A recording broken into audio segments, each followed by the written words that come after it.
his book, Battling Unbelief, John Piper says these words: "We sin because we believe the deceitful promises that sin makes. The Bible warns that none of you may be hardened by the deceitfulness of sin." Hebrews 3:13. The promises of sin are lies. Battling unbelief and fighting for faith in future grace means that we fight fire with fire. We throw against the promises of sin the promises of God.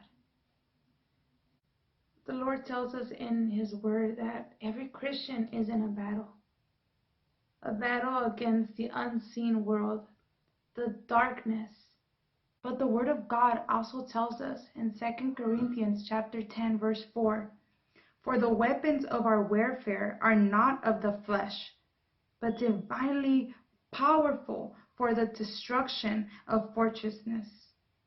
The Lord has given us literally everything that we need to persevere in the midst of a battle. The whole Trinity is on our side, backing us up in every moment, walking in front of us.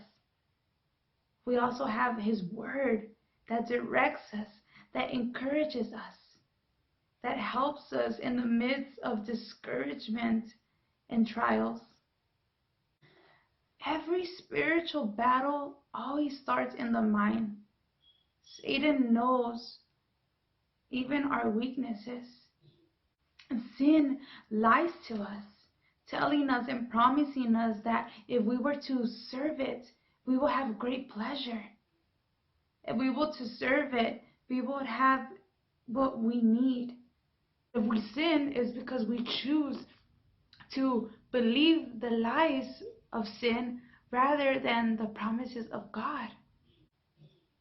But like John Piper says, that we must fight against the lies of sin with the promises of God.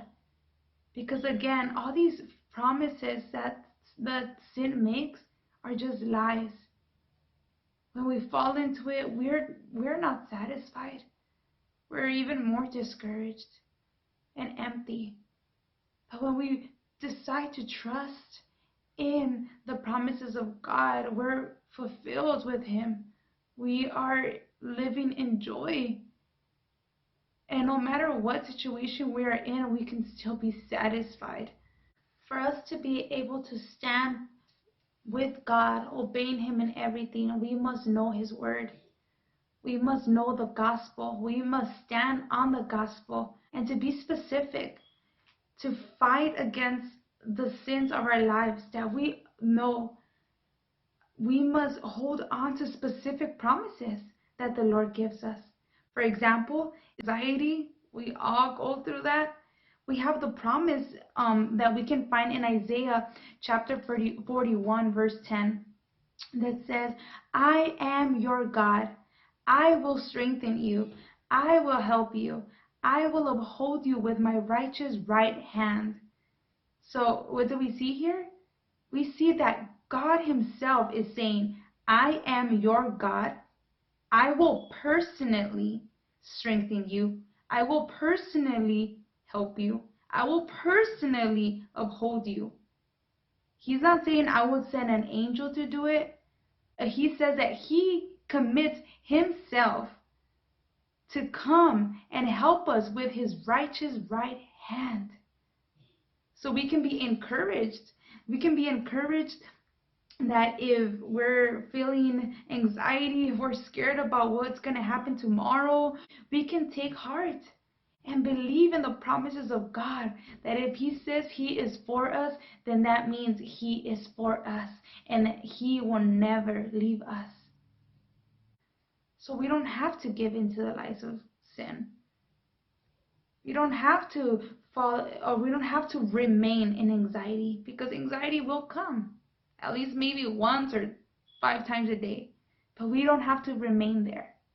We can trust in the promises of God. Because after all, regardless of whether we choose to trust it or not, the truth is found only in God.